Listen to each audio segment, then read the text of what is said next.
like most of the things we're talking about, during your whole internship, these are things I didn't know when I was at your point in my training. A lot of this is stuff that most physicians in practice today don't know. So it's fantastic that you all are getting this under your belt at this point.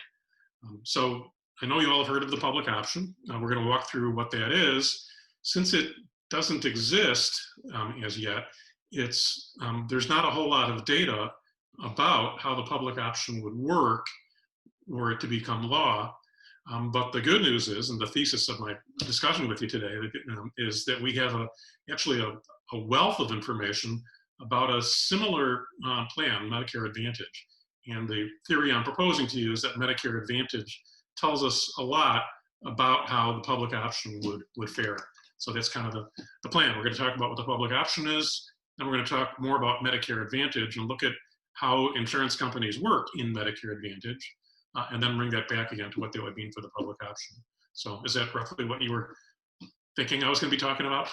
So, okay. So the reason we have, let me get you off my screen here. The reason we have Medicare, in part, is because of a failure of a movement to create a public option. In 1962, I think it was, there we go. Oh dear. There we go. In 1962, there was a proposal to create a public option, which would have been a lot like what we're talking about, what we have today, what we're considering today. Remember, 1962 is before Medicare was created, so this would have been the only public plan that would have existed. The idea would have been let people buy into it if they want it, let the government run it, but let people buy into a public option if that's what they want. Let's not do Medicare. Are you crazy? Well, the country considered this plan in 1962 and quite aggressively said, no, we don't like that strategy. No, let me change this. We don't like that strategy. So they failed, and as a result of that, we were able to create Medicare. So what is a public option? You've heard it described perhaps as the glide path to Medicare for all. Basically, the idea is to create a public insurance plan that would be somewhat similar to Medicare, or hopefully a lot similar to Medicare, and would be put onto the ACA marketplace and so under some models. And so people could opt to buy Humana on the marketplace, or they could opt to buy a Medicare-like program on the marketplace. And it would be available to everybody. It would be the version that I think Joe Biden's version that says that anybody who is without insurance could buy it. Anybody who currently has insurance could buy it, regardless of how they got insurance. So if you're just unhappy with your insurance, you could buy the public option and switch. And employers could switch to directly supporting this. So it could conceivably be a pathway towards universal coverage. So available at least to everybody. And if you're lower income, most of the proposals, including Biden's, would give a progressive sliding scale of tax credit. So the very low income folks who chose it would pay nothing or next to nothing, and up to, I think, 400% of poverty would pay a modest amount to purchase it, but a sliding scale so that it would be affordable, so to speak. The main appeal to the concept of a public option is the free marketplace concept. So folks who really think, if this is a good idea, put it on the market and let it compete. And then if it's a good idea, then people will all flock to it and it'll thrive and take off, and the market will have spoken. And if it's a bad idea, it'll wither on the vine and die. So folks who are really inclined to apply the free market everywhere they can see this as a great way to really leverage the market to drive healthcare. And the argument for it is that Medicare for all, it's got some controversies. We don't know that we can pass that right away, but the public option would be an easier political lift, is how the thinking goes. And indeed, the way some of the surveys have been moving the last 6 months, it might be. So as you can imagine, I see warning flags along this road. The first is that the public option, to all y'all and to most policy folks, is clearly quite different from Medicare for all, but it's being branded the same already. And just to show you one place where it is, here's an ad: Medicare for all, Medicare buy-in, the public option. You pay more, you wait longer for worse care. So all three the same. And that's paid for by the Partnership for America's Healthcare Future. Who is that? That is pharma, the insurance companies, and all of these other groups.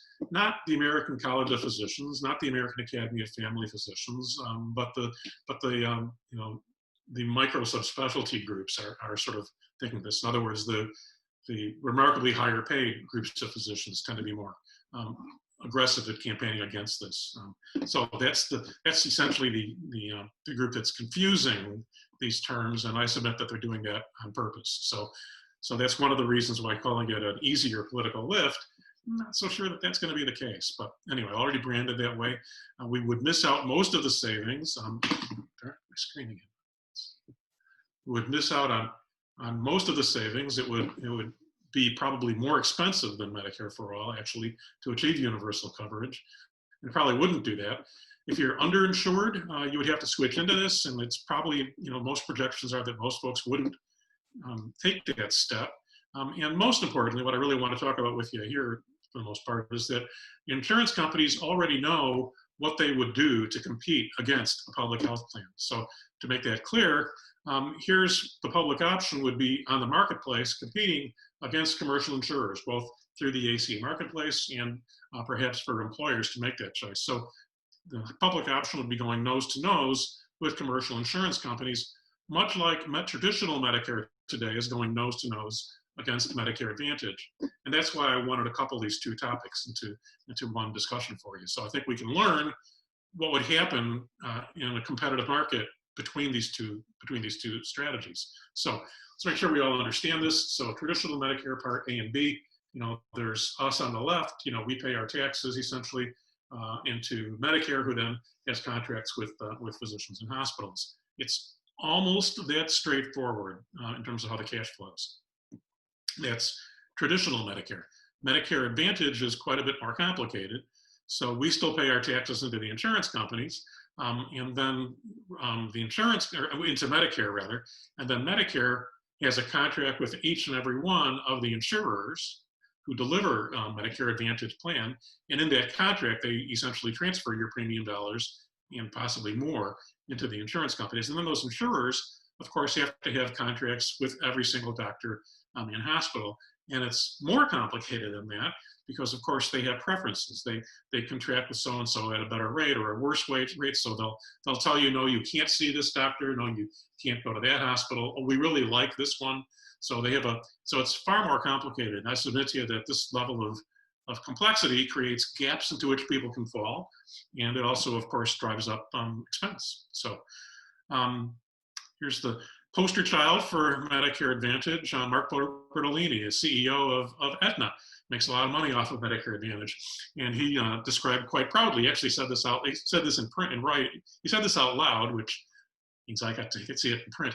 He said people that are retiring now are likely to pick a Medicare Advantage plan. They're used to having to deal with these kinds of restricted networks. But people over 70 hold on to that red, white, and blue card for dear life. So in other words, we're getting attenuated to putting up with the kinds of shenanigans that insurance companies do. And so older folks accept that. And he's right. As you've probably seen, Medicare Advantage now has more than a third of Medicare beneficiaries, and it's continuing on its upward trajectory. They've managed to get CMS to produce the materials. When you join Medicare, you get a literal book about maybe half an inch thick, which they then resend to you. You get a book half an inch thick that tells you all about Medicare, and it's pretty hard to read that and not feel like, well, I should just do this one. I should just do Medicare Advantage. The drawbacks of Medicare Advantage are in there, but they're incredibly subtly mentioned. I'm 66, so I just went through this a year ago. So CMS is itself pushing people or encouraging people into Medicare Advantage, which we'll talk more about. I think that we've got pretty compelling evidence that a public option is going to have trouble competing against the private insurance companies for three key strategies that the insurance companies use. One is called cherry picking. This is doing their marketing to attract healthier people because they get paid per person that's in the Medicare Advantage program. So if they can attract the healthier people and not attract the sicker people, they can, it's more profitable. So to do that, that's why Medicare Advantage really likes offering extra perks, inexpensive perks that are designed primarily to attract younger and healthier, the 66-year-old, not the 95-year-old. You're not going to see them promoting that they have the highest home oxygen use. They're not gonna make home oxygen easier. They're gonna make a gym club easier because, of course, it's only the healthier folks who want that. Hence, silver sneakers kinds of strategies. And most frightening, perhaps, is that their ability to cherry pick is ramping up dramatically because HIPAA, as I'm sure you're familiar with, protects some of our health information, so they can't use your diagnostic information, personally identified information, but they can use information that they can glean from non-health or really non-healthcare information. So insurance companies will be able to target their ads away from people who are buying increasingly large belts, increasingly large pants, and towards people or who look like they're losing a lot of weight. So they can use all the data from our apps to do this marketing. It's not protected for cherry picking. And then lemon dropping, of course, that's the key part of why they don't want to include the more expensive hospitals or the more expensive specialists. So if none of the Medicare Advantage plans in a community include the expensive tertiary care center, then the first one that did would, of course, suddenly attract all of the sick people who wanted to use that tertiary care center. So they don't want to do that. They want to exclude that sort of people. And as a result, people who have high needs, high medical needs, often switch back into traditional Medicare. And then lastly, they just lie and cheat. And we'll show you each of these things in a little bit more detail. They got the law to require them to be paid more than traditional Medicare. They upcode, and then they just outright lie. So let's unpack this a little bit more. But essentially, at the end of the day, this means that Medicare Advantage has learned how to corrode traditional Medicare every day, successfully financially and successfully on market share. And commercial insurers would probably do the same. So here's an ad for a commercial insurance company, Everest Prime. So what do you think these people are doing? Let me turn you back on. Anybody want to guess what these folks are doing? You can unmute yourself and actually say. Hiking? Hiking. Hiking, yeah. Yeah, stuff like that. So who's that designed to appeal to? People who like to do stuff like that. So I actually went ahead and saw the fine print on this particular ad. And it's got a list literally in fine print of what isn't covered.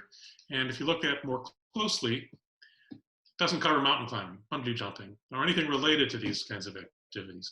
So they're advertising for this, and yet they're literally, not covering the very thing that they seem to be advertising. They're attracting the healthy, and then if you actually have the problem that they're attracting you with, they're shunning you when you get sick. So that's called cherry picking. How well does that work?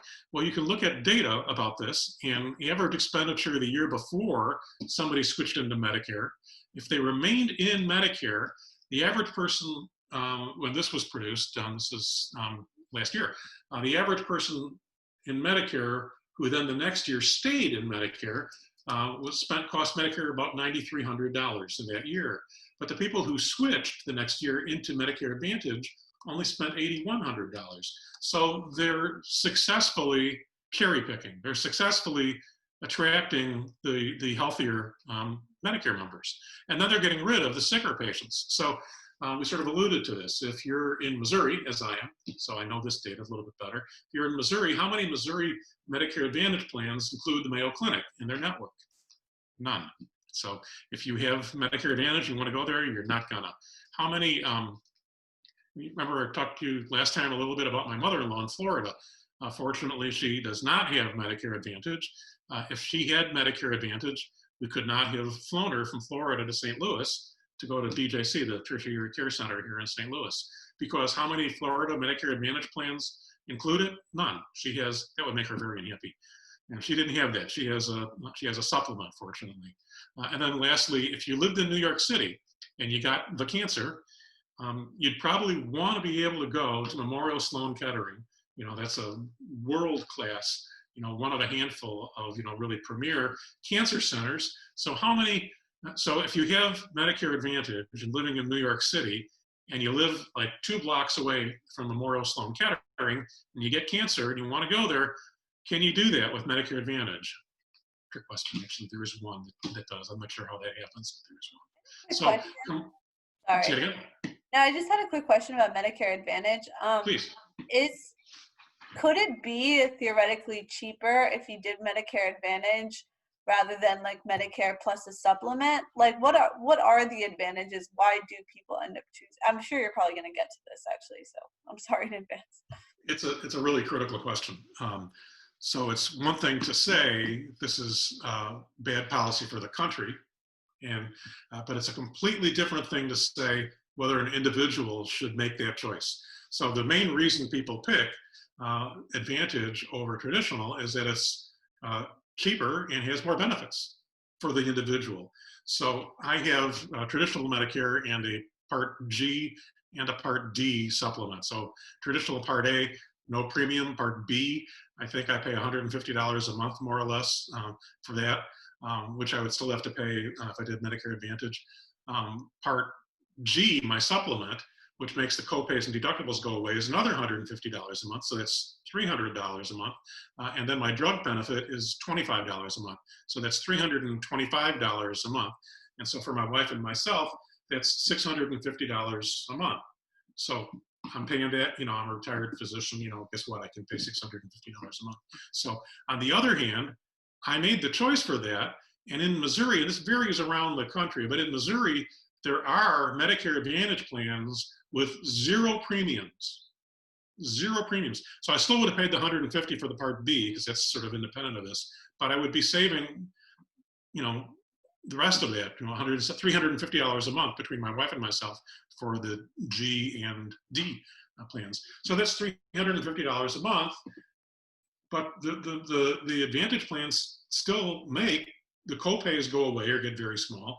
They add in other benefits. So they often include, the ones I was looking at for myself, include a drug benefit. They include other perks like what we were talking about, which don't have a terribly high dollar amount value, but they're kind of attractive. So for me, it was easy. I didn't want anybody saying, no, you can't go see that doctor, or no, we've switched. We're no longer using this hospital. We're going to use that hospital 30 miles away. The idea of exposing myself to that was horrifying to me. So I didn't, but free versus, hundreds of dollars a month. So it's tempting. The real, and people realize they're making that decision when they choose between an Advantage plan and a supplement. They do usually understand that that's a trade-off, and they're going, well, I'm young and healthy. I don't really care which doctor I go to. I'm 66, which to you isn't young and healthy, but to me it is. I'm young and healthy. Maybe when I'm 70 or 80, if I get something bad, I'll deal with it. But right now, if they tell me go to this hospital versus that hospital, that's not worth that theoretical scenario. I still get to go to a hospital, isn't worth $350 a month or whatever it would be. So they make that choice. What they don't, and they're thinking, well, when I get so sick, I get a diagnosis where I care about that, if that happens, although of course it won't because I'm superhuman. But when that happens, then I'll switch into traditional Medicare. That's what a lot of them think. And they're wrong. Because I don't know if you've come into this yet, but it's on the CMS website. It's current statute that the supplement plans are required, they have guaranteed issue. Supplement plans have guaranteed issue. So if you go into Medicare and you want to buy a supplement, they're guaranteed to write it to you. They are prevented from sending you a health questionnaire. They can't look at your medical records. They can't ask you, do you have the diabetes? They can't do any of that stuff. They have to issue it to you at the same rate as they issue it to anybody else in your community. So that's great. What people don't realize is that guaranteed issue disappears after 12 months. So if you're in traditional Medicare, for the first 12 months, you can choose to buy or not buy a supplement. If you're in a Medicare Advantage plan for those first 12 months that you're in Medicare, you can leave the Advantage plan and go purchase a supplement and go back into traditional Medicare and purchase a supplement within the first 12 months. If you're 13 months into a Medicare Advantage plan, you're 67 and a half or whatever into a Medicare Advantage plan, and you get something bad, and the commercial insurer that runs Medicare Advantage for you says, no, you can't go to St. Louis, Ma, you're out of luck, because you could still quit Medicare Advantage and go back into traditional Medicare, but there is no guarantee that you can buy a supplement, which means you would still be exposed to the 80-20 rule. You'd still be exposed to the massive copays. You would have the complete network available, but you wouldn't have the financial protections that the supplements offer you. So people are in this trap and they don't realize it. So this particular segment chapter, I really like discussing with 63, 64, and 65-year-olds who can still get out of the trap or avoid the trap. Most younger folks are just perplexed by that and think that that's just horrible, but they don't think Medicare is going to be here when they get to that point in life.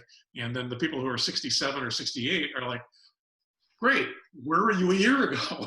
So I gave you a long answer to that question. Was that kind of what you were asking about? That was perfect. Thank you so much. Okay. One other question. So if you buy, so in other words, the supplements can take into account pre-existing conditions is kind of the bottom line. They can't for the first 12 months. Right. But They after can that. After that. And they can either not sell you a policy or they can charge whatever rate they decide they want to charge you. Right. After 12 months. Wow. Okay. Yeah, there's no pre-existing guarantees. No, when was that 12-month rule decided upon? Like, that seems so, I mean, that really only benefits insurance companies, right? Or the supplemental payers. I think it's just a coincidence. I can't imagine that it would benefit. They're the same companies. You know, these are those companies, you know. It seems like such a, yeah, I mean, of course. Well, I agree, though. I am actually a little bit perplexed by that, too, because it seems like that's encouraging them to stay in the Medicare Advantage rather than completely offload into traditional Medicare. So it's, you know, I can tell you the facts, you know, more about why they made that decision to advocate. I'm sure it was driven by the insurance industry. Why they chose to do that, you know, it perplexes me a little bit, too. But it is the reality today. And one other question. So if you have an Advantage plan, are they allowed to drop you if you enrolled in the first 12 months? Sorry, not a supplement. A supplement is what I mean. Oh, a supplement? No. No, they can't. What, what's the copay for Advantage, actually? I don't So it varies. It varies widely. Right. There are Medicare Advantage plans in Missouri here that have no premiums and no copays and no deductibles. There are also Medicare Advantage plans that have, you know, fairly significant premiums or that have fairly significant copays. So there's a whole menu of these things, which is another part of the problem. There is a whole menu. No premiums, copays, or deductibles. So how do they? They have they an make incredibly money? narrow network. Right. It's actually a group that's run by, I believe the history of it was a group of physicians in town that put it together. So you can only go to that group of physicians in the hospital that they choose to let you go to. My understanding is that they're pretty good, actually. It's not you know, a criminal enterprise. They're, you know, I believe that they actually still run it largely and certainly influence policy. And so you can actually, and my friends who have chosen to go into that as patients are pleased with it. Of course, they haven't gotten some esoteric disease that makes them want to leave network. But so do they just subsist off like government funds from subsidy or something? Yeah. Okay. Yes. I haven't looked closely at their economics to understand, you know, if they have any upsells or other games, but they have a really tight network is the key. Which is kind of am I using the right acronym? Is that it's kind of a Kaiser like HMO thing that they're doing? Is that right? Yeah, you could view it that way.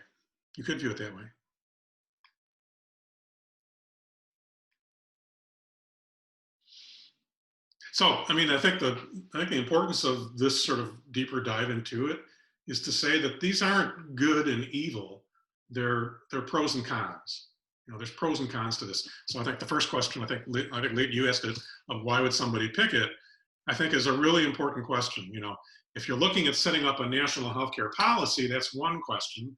But if you're individually trying to make a decision for you, I don't think it's fair for people who, even the most zealot of Medicare for All advocates, I don't think it's fair for them or us to impose that, to put that entire weight on the shoulders of somebody who's struggling to get by on $15,000 a year, and is, you shouldn't have to be all the voices in the choir, So narrow networks, core strategy. Come on, there we go. They can be remarkably narrow. So here's a scale that Kaiser came up with, ranging from very narrow to medium small to stuff. And it turns out that if you're, that more than a third of all Medicare Advantage plans exclude all National Cancer Institute centers. So it's not just the one-off story about Memorial Sloan Kettering. A third of Medicare Advantage plans won't let you go to any NCI center. And then nearly half, I gotta take you off the screen, you're blocking. Nearly half of all narrow networks exclude every academic medical center. So I don't actually know if the one that I mentioned to you includes the academic center here in town or not. So, so it's a big deal. They also lemon drop, right? And here's just sort of proof that they do. If you're relatively healthy and you have fewer than 2 chronic conditions, the odds that you're going to switch from Medicare Advantage to traditional Medicare, not very many. 3.3% of people who have Medicare Advantage and have few conditions will switch out of Medicare Advantage. But if you are sick, if you have 2 or more chronic conditions, the chances are pretty good, are 5 times higher. Nearly 5 times higher, that you're going to want to switch out of traditional medicine. So their strategies to lemon drop are effective. And the sicker you are, the more likely you are to want to leave. So this metric using nursing home stays, if you've never had a nursing home stay, you're equally likely to switch from traditional Medicare into Medicare Advantage as you are to switch from Medicare Advantage in traditional Medicare. This is sort of normal, almost background churning, you could call it, within systems. But if you've had even a short nursing home stay, you're 3 times more likely to want to get out of Medicare Advantage. And if you've had a longer nursing home stay, you're really more likely to want to get out. And this sort of pattern repeats itself if you look at nursing home stays, or if you look at short and long hospital stays, or little and large use of home health care, basically anything that measures if you're sick. So why is it that sicker people leave Medicare Advantage plans? The ones that leave say it's primarily because they have problems getting the care that they think they need. I gave you a couple of examples of ways that they impede care, but there are many others. So overall, they say they have trouble getting the care. And the biggest single one is what we were talking about, that their provider whom they want to see, now that they're sicker, is just not in their network. And so people are voting with their feet. The third strategy that Advantage plans use is basically cheating. And they have to cheat. If you think about it, if everybody in town, if all the other people you're competing against are cheating and you don't, you're going to be at a competitive disadvantage. So what do we mean by this? Here's just one example of a quality metric that can be rock solid, you would think. So the percentage, you probably haven't run into this yet, but there's this guy named Mark Beers, his name is Beers, like what Brett Kavanaugh likes, a guy named Mark Beers, who was rounding nursing homes and decided that he needed some organized way to identify which geriatric patients in the nursing homes were on drugs that were dangerous. So he saw all sorts of things going on, and he decided, I'm going to create a list of drugs that should be pretty much avoided, if not counterindicated, in people above age 65. So there's this list of drugs called the Beers list.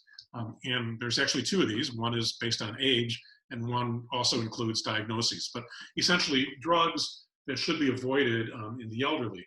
It's called the Beers list of drugs, and it gets updated every few years. There's a robust process for doing this. So so the insurance companies now, the Medicare Advantage insurance companies, have to report quality metrics to CMS, and they're graded on these and compared. So one of the quality metrics is the percentage of their patients that are taking, the percentage of their elderly patients who are taking some of these drugs from the Beers list. And it turns out there's a difference between what they report and what gets audited. They report 21% of scores, and when you audit them, it goes higher to 27%. So they almost have to cheat like this. The plans that don't cheat get lower quality scores, and when you're shopping for your Medicare Advantage plan, you're gonna weed out all the ones that have low quality scores, just not look at them usually. So there's a competitive disadvantage for being honest about this. So you can also look at 30-day readmissions to hospitals and the number that's reported by the Medicare Advantage plans to CMS and the number that is there when CMS audits it. So the number that's reported, readmission rates to as compared to traditional Medicare.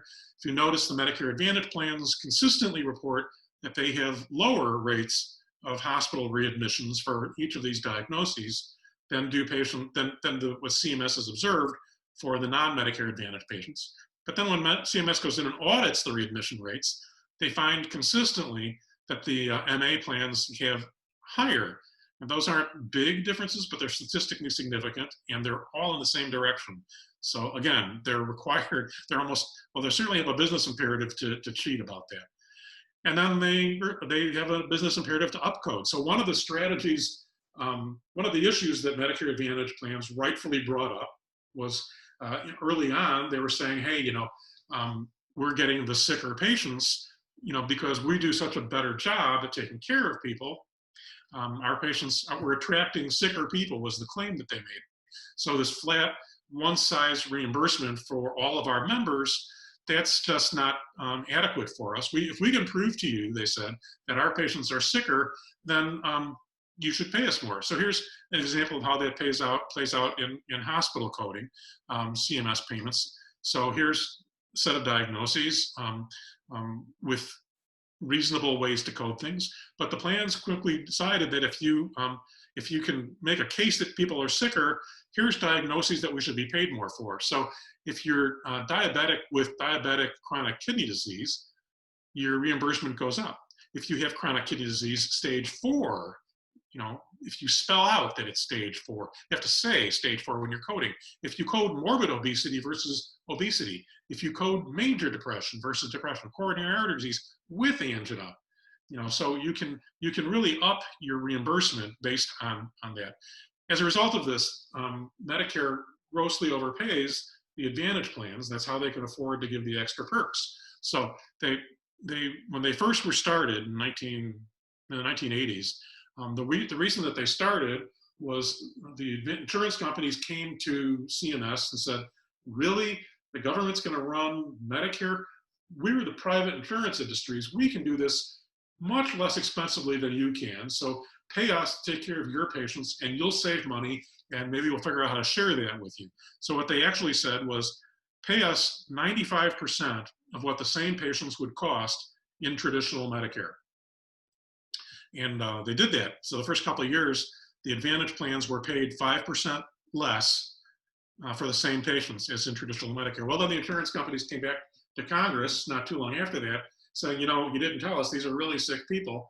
And the first thing that they did before the gaming started, the first thing they did was they said, we need to be paid more. So the early stages of Medicare Advantage, up until the Affordable Care Act, statutorily paid the Medicare Advantage plans 8% more per person than the same person would have cost were they taken care of within CMS. 8% more. So they got a statutory overpayment of 8%, which the ACA cut down to about 2% over stages. So that's why you see the legislative overpayment on this slide in billions going down more recently. But that created more demand for upcoding. So the upcoding skills have gotten stronger. And that's what we were describing a moment ago, the upcoding piece. And as a result, over this 8-year stretch, publicly reported reports are that CMS has overpaid $174 billion over this time period. And it's still happening. So here's more current data. Overpayment in billions is still on the order of $9 or $10 billion a year. So now that they're aware of this, they're going to try to recap that. CMS says that they're hoping that they can recap 10% of these recent overpayments, 10%. So, they're going to get away with it. Claire McCaskill recently said, there's a lot of things that could cause Medicare to go broke, meaning CMS, Medicare to go broke. $10 billion a year is real money. So, well said. So the tactics that we're describing require people coming up with the upcoding strategies, coming up with managing these tighter networks, managing all the things that we've been discussing. That requires overhead. So traditional Medicare, as you probably know, operates with a 2.2% overhead, according to the CMS Trust Fund report. And that's apparently all in. So some folks will say, well, that doesn't include, it includes everything. It includes the percentage of the brick and mortar for the IRS buildings, where the percentage of your taxes that go to Medicare are paid. It includes the percentage of IRS staff that are dedicated to collecting the taxes. It includes the outsourced, whatever they do. It's all in, according to the reports, is about 2.2%. Now, some would say, Don Berwick, for example, past administrator of CMS, would say that that number should be increased. That 2.2% isn't high enough. It should be more in the order, it should be increased more to like a 3% overhead, so that traditional Medicare can do more work like fraud and abuse. And traditional Medicare doesn't have the resources, the funding to do enough fraud and abuse work, for example. So it's 2%, maybe it should be 3%. How does that compare to Medicare Advantage plans? Overall, they pay less for medical care. They take out, on an average, about a 4.5% profit and have about a 9% overhead rate, because they have to have the staff to do all these things. And if they're for profit, they need a return on investment and all these other pieces. So right off the top, it's hard to see how they can be cheaper. So to recap this, Medicare Advantage, this is where I was going to talk about why you would still pick it as an individual. But Medicare Advantage means that you lose control. You have to deal with the directories and little, if any, out-of-network coverage. It wastes our tax dollars because of their overhead and all of these other things that we're talking about. And lastly, it disappears when you need it. It attracts the healthiest, and the sickest seniors often decide they need to go back. So it teaches us what I think we need to guard against. Traditional Medicare is competing against Medicare Advantage, teaches us what the public option will be up against if that becomes the strategy for commercial insurance. Cherry picking, lemon dropping, lying and cheating. Sounds like a country western song. So this takes us back to the idea of how do we cross this chasm? How do we cross the abyss, to get to Medicare for all, which is, I guess, the topic for the internship. So do we do it? You've probably heard people at PNHP say the only way you can cross a chasm is in one leap. It's the only way to do it. So here's somebody who tried to take one leap across the Grand Canyon a couple days ago, and it wasn't a good idea. Crossing a chasm in one leap can be pretty difficult. A lot of dead folks at the bottom. I don't know if you're Game of Thrones fans, but I was at Game of Thrones, the rope bridge. I think it was last year. Here's one view from there. And so here's one shot of the rope bridge. Remember the rope bridge over this deep chasm? That's how you cross a bridge, right? You don't try to jump in one leap, in my mind. You shoot an arrow with a string on it across the bridge and get a rope on the other side. And then you pull the rope across and get a bigger rope, make a rope bridge, and then make a highway and such. So there's the rope bridge. So there they have a bridge. But even with that, when I looked up close at it, I saw this little part, which kind of scared me. Oh, it's gone. Where'd it go? There it is. So even when you get to what you think of as a better, more robust solution, it's going to still rely on duct tape and stuff to hold it together. So nothing's perfect. Joe Kennedy, who just recently actually came out more in support of Medicare for all, but when he was speaking about immigration reform, he said the challenge with any piecemeal approach is that the harder pieces to fix never get done, and you never quite get there. So time to talk. So is there any conversation about just expanding? I mean, I know there's some, but I didn't see anywhere on the Biden plan or anything, a conversation of just expanding Medicare as is to everybody, and then people are left to buy supplemental private insurance?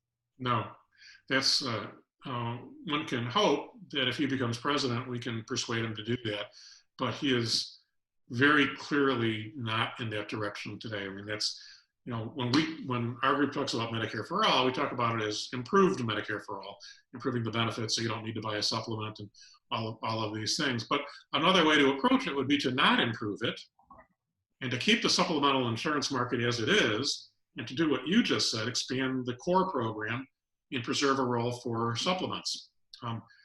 If that's the transition that we take to get to it, I can live with any of these things that seem to move forward. But no, Biden has very clearly said he does not. But he hasn't said I would veto this approach. What he has said is that when I look at the numbers, it looks economically unfeasible. That's what he says every time. He says, I just don't see how you can pay for it. So to me, that means that he's not got a closed mind to the idea, although, you can look at, his insurance relationships and think maybe, he's talking from who's funding them. But I don't think he has as closed a mind on the topic as people are projecting on him. Maybe I'm making the projection error, but I see a potential doorway there. And what you just suggested might be a way to help make it more palatable, because it does preserve really a key function for the insurance companies. Yeah, and I mean that to me, it's a pretty good. I mean, it's not good insurance, but it's essentially sort of catastrophic. If you have to go to the hospital, you have access to that, and it doesn't include the cost savings that you get, of course, from having good access to primary care. So you have to end up with the supplement to start to actually. I mean, the cost saving stuff, it doesn't get at a lot of that, but it gets at some of it because it cuts out a lot of administrative fiasco, hopefully. So anyway, you obviously, but to me, it seems like a decent step.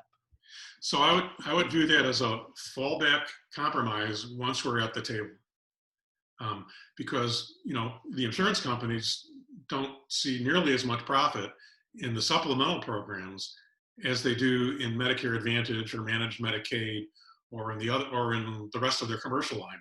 In the whole rest of their business, they're able to avoid risk, manage risk, cherry pick, lemon drop, all those shenanigans. In the supplemental programs, it's as described today, they don't have nearly as much room to play those games, right?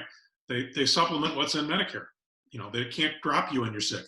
They have to cover the same networks, so they don't have nearly as much room to maneuver to gain extra profits. And as a result, the supplements are not nearly as profitable a market niche, which means that they're going to fight. If what we start advocating for is we'll give you space at the table. We just want Medicare, traditional Medicare for all, but we'll protect your role with the supplements. If that's what we take, they'll fight that tooth and nail too.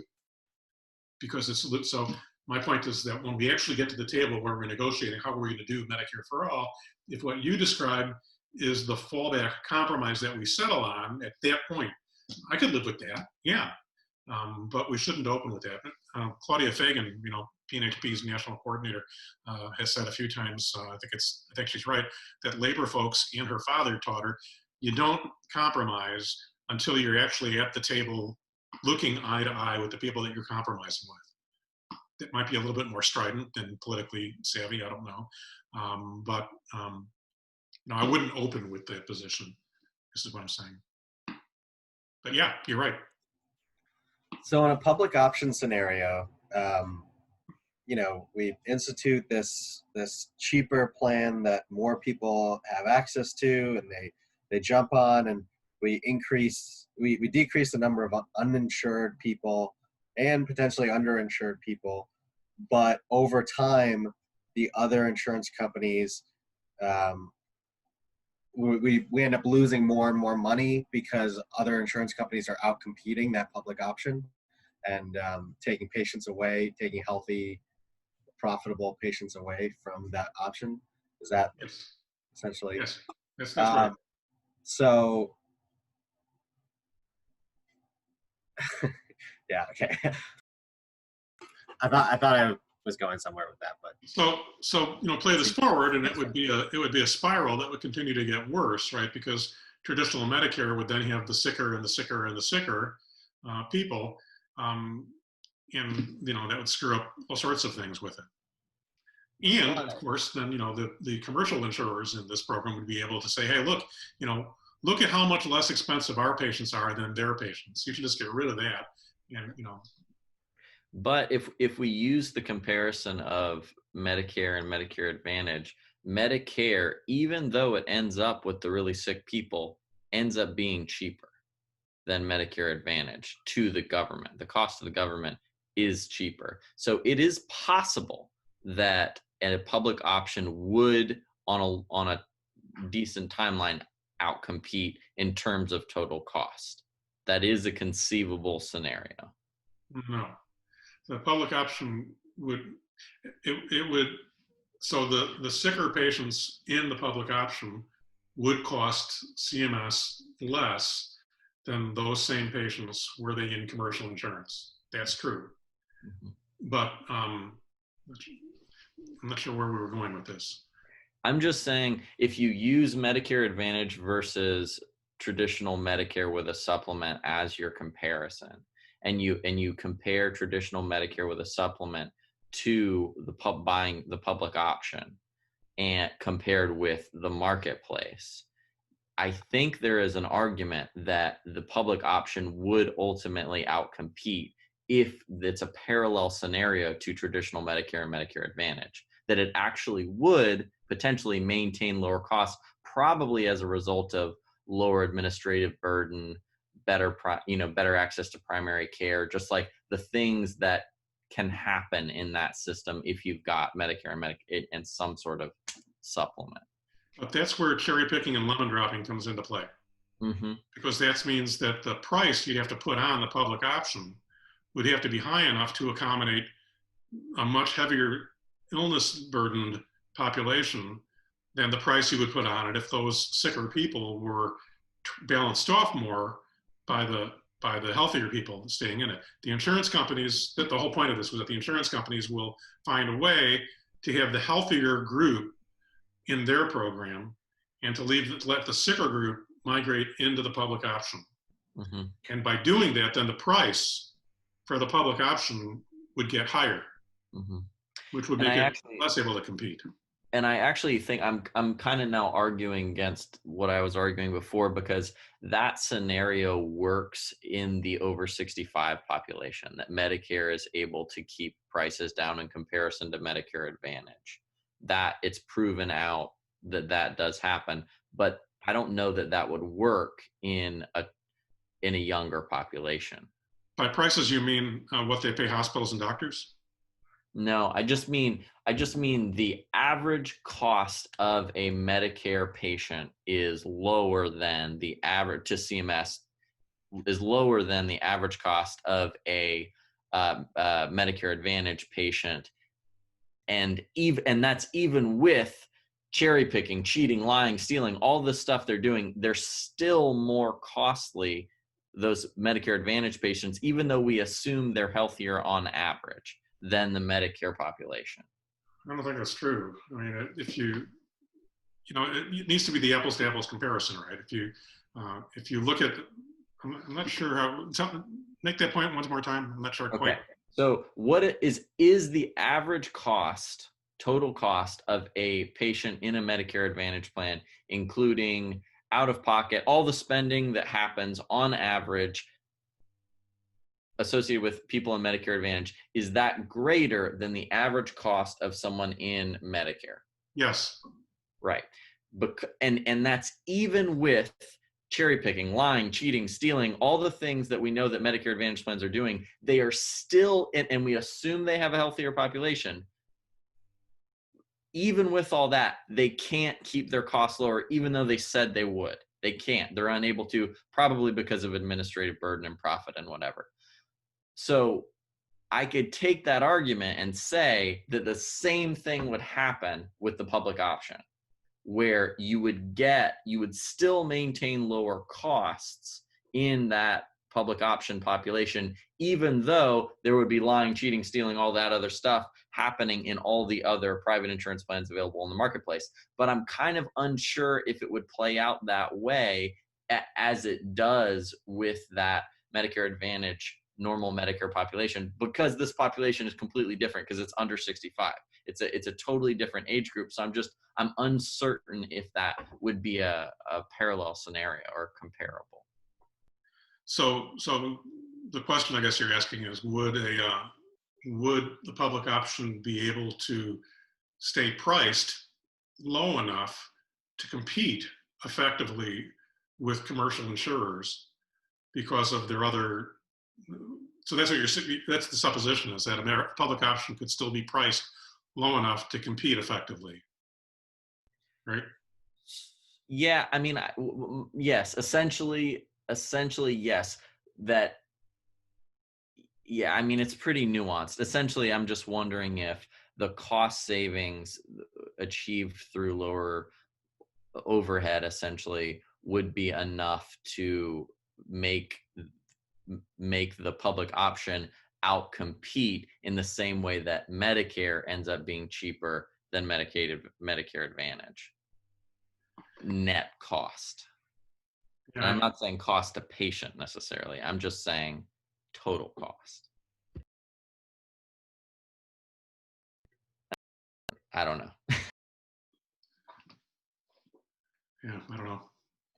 I was wondering, do you think there's ever a way to have traditional Medicare without the Medigap plans that we have now? Yeah, I mean, that would be, if you look at the list of potential strategies of incremental approaches, one would be, let's start with improving Medicare. Let's start with that. Let's just improve the benefits and eliminate the copays and deductibles. That would be one way to do it. And as incremental solutions go, that would be a good one. Have you seen this book? I think I have it. Yeah, I have it right here, actually. Have you seen this book by Jerry Friedman? It's about 3 months old, called "The Case for Medicare for All" by Gerald Friedman. He's a healthcare economist. Literally, this happened to have it right here. I wasn't planning that. He's I don't make a royalty off the book. He's a healthcare economist from the University of Massachusetts, and he's the author of a whole lot of the literature in this field. But he has, I recommend it to you. He's got embedded in here, someplace around the last quarter of the book, about a dozen specific incremental strategies, one of which is that. There's a dozen of them or so that would make sense. And his thesis is that, we've tried for 50 years to get to this Medicare for All, approach. Let's do more incremental things because, they do actually have some value. So I'd recommend having a look at that book. And there is an argument for just improving Medicare as well, just making Medicare better and basically out competing Medicare Advantage plans and saying, look, this is the sickest population in the country and their average health expenditure is pretty good, all things considered. Why shouldn't we make this cover the whole population? That is, you could make that argument. I don't like it, but well, we actually have made that argument. I mean, there is that data, and it's compelling that Medicare's done a phenomenally better job at controlling trends and at improving access, and every metric that you want, Medicare wins. We've made those arguments, but politics don't get decided by that. They get decided by following the money and by how government works. So yes, I think you can make that argument, and I think we should continue to. Because those arguments may not get the legislators to pass the bill, but they do help persuade more of the people on the fence in the populace and help us get elected the kinds of people that would do the kinds of things that we want. So they are arguments worth making. Do you think that, I guess we've talked about obviously how this incremental approach can be beneficial, but also how the public option is not a great one. So do you think that it's still better than nothing, or it doesn't make sense to ever do that if that's all that at some point is politically feasible first? So the answer from PNHP would be that the public option is dreadful, don't touch it. The answer from me is, oh my God, that's great. Everything that I said to you as a criticism of it is essentially economic. So public option, I think, is a more expensive way to get to what I want to get to, and maybe not, Ryan's point, I don't, but oh my gosh, that would be better. And frankly, as I kind of digest through Biden's proposal, there's a lot of good stuff in there. Is it what I want? No, but it's part of that rope bridge that I was trying to, metaphor for you. It's a big step across the chasm, I think. Do you on think which more steps can be built?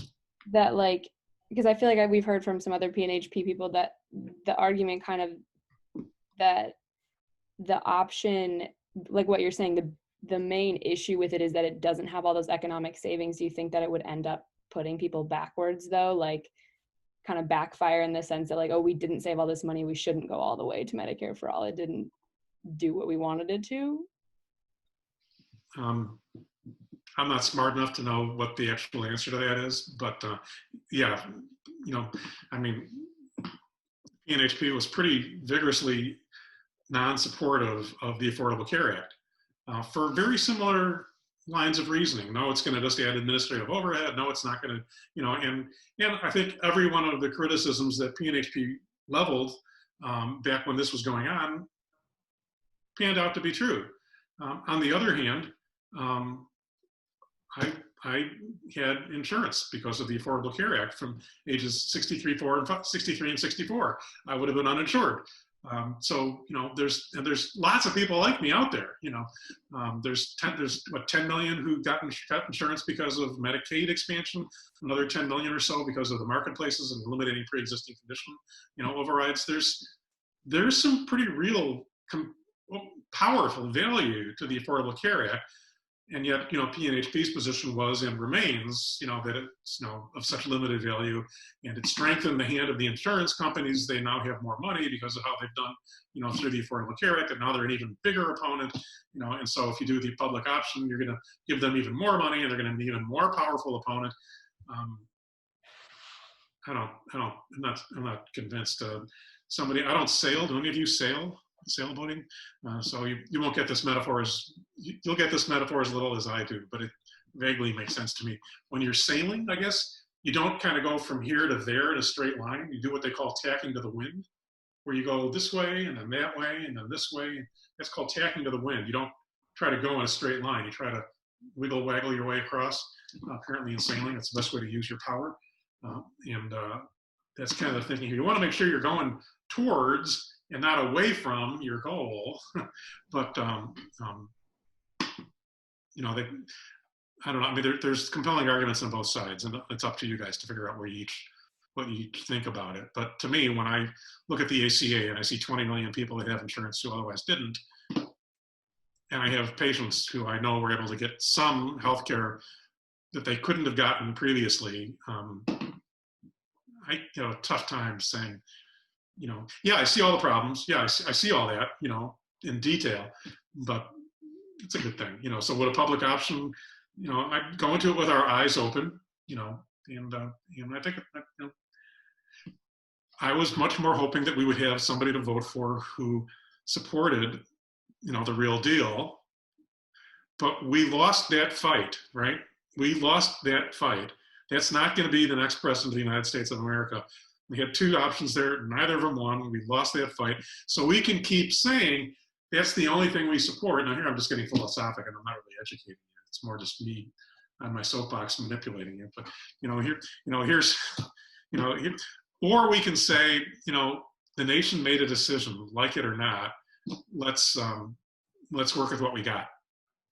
Let's keep the direction. Let's keep the vision. Let's remain the vanguards of honesty. Let's keep pointing out here are the ways the public option can screw up badly. Let's do what we can to build barriers against that. And yeah, we're going to have some monster that's got Band-Aids all over it rather than really reconstructive surgery. But until the surgeon shows up, we better keep on putting on the Band-Aids.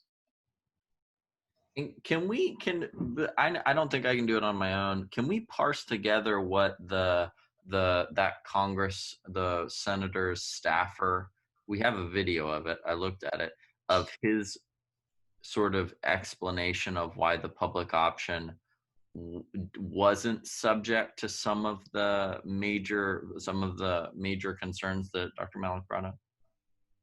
You can mitigate all of these things, to a certain degree. It'll be incomplete, but it becomes a game of whack-a-mole.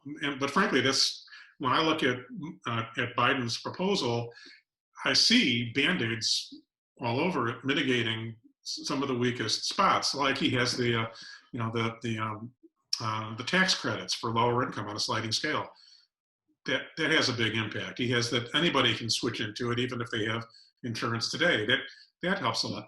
So you can see that a lot of the things that are concerns, but that's why I think of it as a game of whack-a-mole, because they have lots of resources to come up with the solutions to keep moving the mole on us. So, but that's our job, is to keep on whacking. Leave no mole go unwhacked. Ryan, I think I remember one of his arguments being that having a public option wouldn't lead to more people being, the cherry picking, lemon dropping argument that we talk about as being a drawback for the public option wouldn't necessarily happen, because there are a lot of healthy people already on Medicaid right now. And if we offer them a public option for like gig workers and things like that, they would go for the public option. Or people that are uninsured that are healthy, like essentially gig employees, I think was what he was trying to. What he said was that argument assumes that that consumers of healthcare are going to suddenly be less rational, and I was like, he kind of lost me there, and I need to go back and listen to the video, because he made an argument he clearly thought was well thought through, and I didn't really get it, and I need to go back and listen to it again. And we didn't press it because I think nobody really understood exactly what he meant. I mean, no consumers of anything are particularly rational. Very few of the decisions that we make in life, even that aren't related to consumption, are rational. It's our midbrain, it's our amygdala. It's not. I mean, I'm being a little bit casual about it, but this, right? There's studies there's functional MRI scans that look at what part of your brain fires when you make a decision, and it turns out that you have an event happen, and then your emotions fire, and you come up with a decision, and then your upper level functions come up with explanations for why you've made the decision. But at the moment that you've made your decision, you have not yet thought it through, and you're thinking it through justifies your. So I mean, this is sort of a uber issue about it. But to say that they're going to not suddenly become less rational consumers, we're not rational about anything. All right, I don't know if anybody has other questions, but I was wondering if, before we do get off, if you could arm us with some fun questions. We're talking to the CEO of Blue Cross Blue Shield Vermont in an hour, in 50 minutes. And we have a long list of questions already that are pretty good, which I can tell you about. But I was just wondering what you would encourage us to ask that fella. How do you plan on undercutting the public option?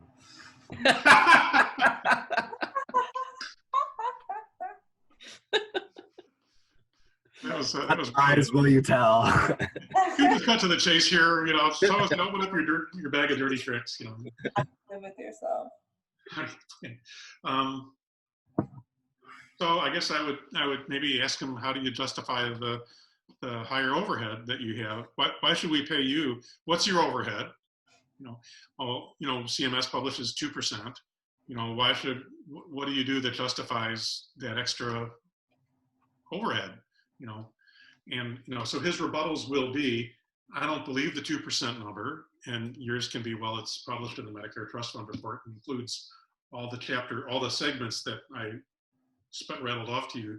The reason I rattled off all those parts to you that it includes is because that's a common pushback as well. CMS, they don't count all this other stuff. Well, actually, yeah, they do. They do. It's public domain. You can look it up yourself. And actually, yeah, they do. So first he'll say that, and then second he'll say, well, we deserve the higher overhead because of all the extra care that we give. We have all these extra nurses, and then you can point to, well, so where's the improved health outcomes? If you were king of the world and everybody were in your program, how do you actually improve health? And then they'll say, well, we care manage. When we get somebody sick, we hold their hand, and he might even give you an example of how somebody who was sick got into their system, and they made a point to assign a care manager or a case manager or something to them to make sure that they got to all the right places and that they were able to. And so if that's the argument that they make, then you should in some way figure out how to ask, well, the only reason they can't do that themselves is because your system by and large is designed to impede all of those things. So managed care companies are often very proud of how they help somebody navigate the mess that they are the ones who created. He won't like that if you point that out to him. Because if he says that, here's the great work we did, you can say, well, under our system, you wouldn't have had to have done that work because it wouldn't have been that hard.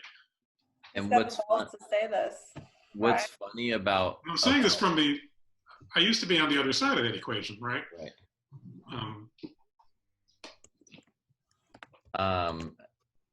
That what's funny about you bringing that up is that's one of the questions I'm going to ask him, because he, on his bio on the BCBS website, he mentions the Vermont Collaborative Care Initiative as one of his signature achievements, which is a joint partnership that integrates physical and mental health care management under one roof, and you have access to a case manager. Now,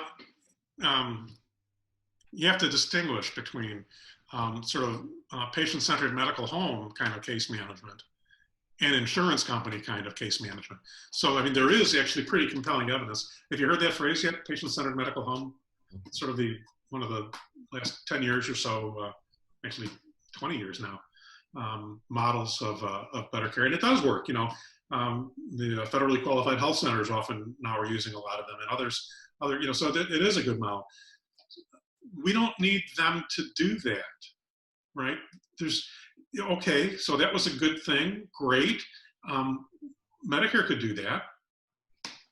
Medicare can do that.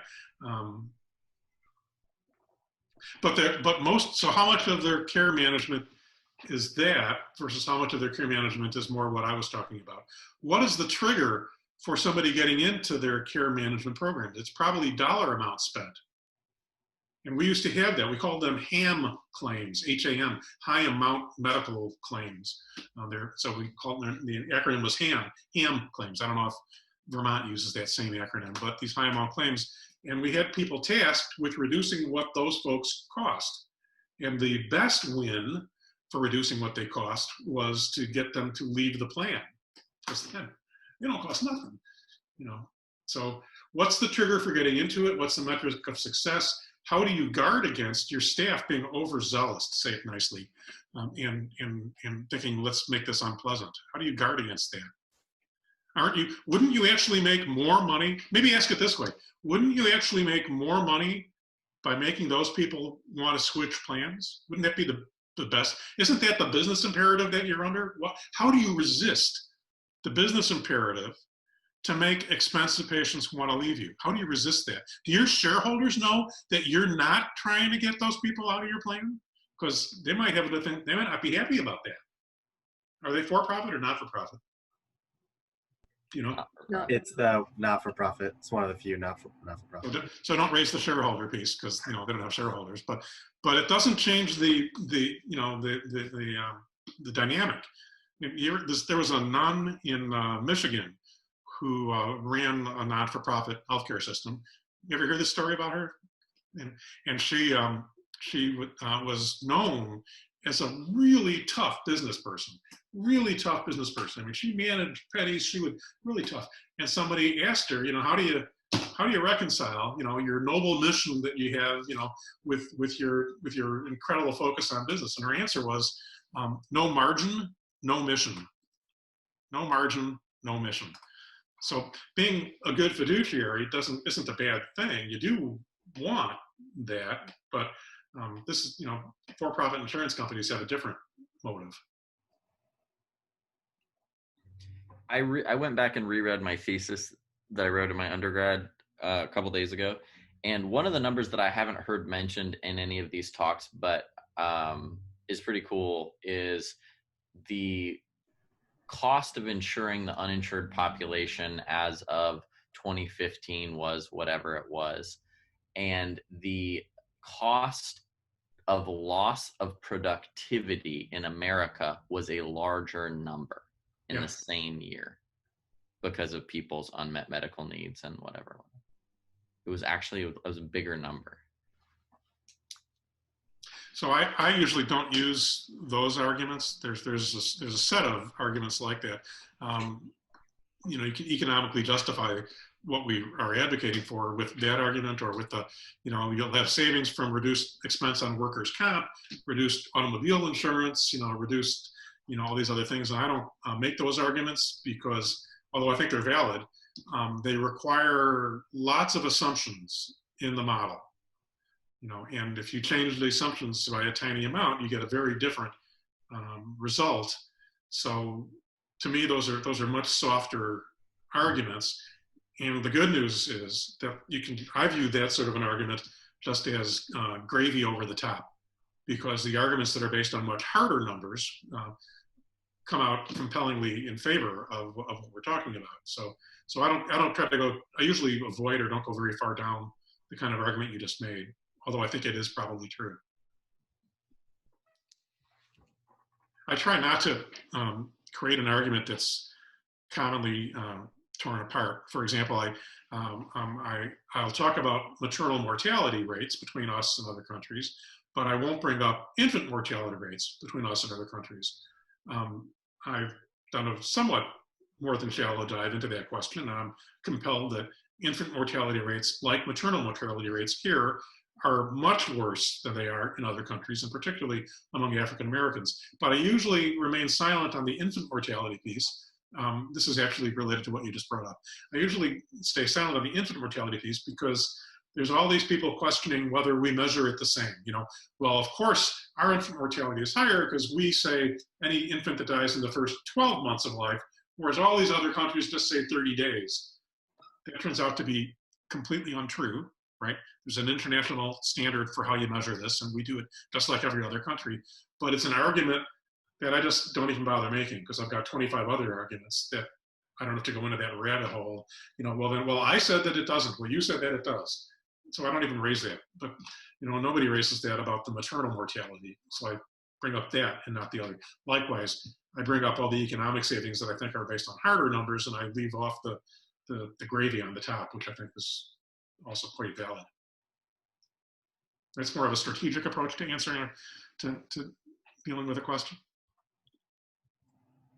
So is there anything that you would do to improve the current public health option model to kind of waylay the incoming or the upcoming undercutting? And I think Biden has a lot in there. One is that anyone can go in. Anyone can go into it. So if you're currently insured, or if you're not currently insured, if you don't like your insurance, anybody can go into it. He's got that. And some of the public option proposals before his did not say that. They were only available to the uninsured. So the fact that he'll let anybody in, I think, is, he's done a lot to improve the public option offer. The subsidy for it, So here's a double-headed, or the two sides to the coin. He has built into his proposal that there's a cap on how much out of pocket you would have to pay on your premium. I think he says 8.5% or something. There's a cap on what your total expense would be. So that means that the rest of your premium is subsidized by the government, and he doesn't have in it anywhere that I see a cap on what the insurance company premiums could be. So it's almost like he's creating a situation where there's a free-for-all at what they want to charge for the premium, because there's no market sensitivity. I'm limited to having to pay 8.5%, and the invisible government will pay the rest. So the insurance companies will have a field day with and maybe he'll put a Band-Aid on that, as they did in the ACA on premium rate adjustments. But I don't know if you paid attention to that piece of the ACA. ACA has in it language that says insurance companies, if they increase their premiums by more than 10% year over year, have to, a state insurance company, insurance is regulated at the state level by the departments of insurance at the state. So a state insurance company, a state department of insurance can ask an insurance company to justify any rate increases that are higher than 10% year over year. So a few interesting things happen. First is, the first few years, most of the insurance company rate increases came in at 9.9%, literally 9.9%. But then states had to opt in to being able to ask for justifications at over 10%. and states had to choose to have any tooth to their finding if it wasn't justified. So here in Missouri, we chose not to ask for it, and then when we finally did, and then the federal government started asking for it instead of us, and we had to actually sue the federal government to get them to release the data. So we finally got the data about how the insurance companies justify the year-over-year rate increases, and the justifications, when they were released to us, were incredibly redacted so that you couldn't read most of it. And our state decided not to take advantage of their ability to regulate and say no. Our state decided not to take advantage of the option of saying no. That's usurious. You can't increase it that much. So it's just another example of how the insurance companies stay steps ahead of us in the game.